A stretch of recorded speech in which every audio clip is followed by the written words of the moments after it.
প্রিয় শিক্ষার্থী, শিক্ষক নিবন্ধনে বাংলা ভাষার ব্যাকরণ নিয়ে প্রায় প্রশ্ন আসে। চলুন শুরু করি।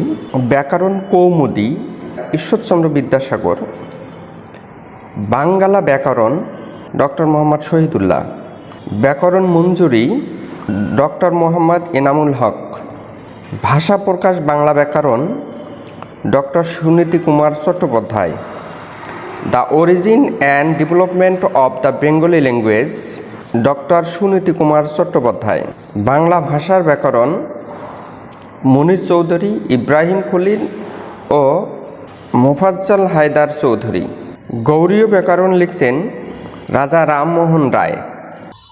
প্রথম বাংলা ভাষার ব্যাকরণ লেখেন ন্যাথানিয়েল ব্রাসি হ্যালহেড। পাণিনি একজন বৈয়াকরণবিদ। ভাষা প্রকাশ বাংলা ব্যাকরণ গ্রন্থের রচয়িতা ডক্টর সুনীতি কুমার চট্টোপাধ্যায়। কে সর্বপ্রথম বাংলা টাইপ সহযোগে বাংলা ব্যাকরণ মুদ্রণ করেন? Brassey Halhed. বাংলা ভাষায় রচিত প্রথম ব্যাকরণ গ্রন্থের রচয়িতা রাজা রামমোহন রায়। রাজা রামমোহন রায় রচিত ব্যাকরণের নাম কি? গৌড়ীয় ব্যাকরণ। The origin and development of Bengali language গ্রন্থের রচয়িতা ডক্টর সুনীতি কুমার চট্টোপাধ্যায়। ব্যাকরণ মঞ্জুরি কার লেখা? ডক্টর এনামুল হক।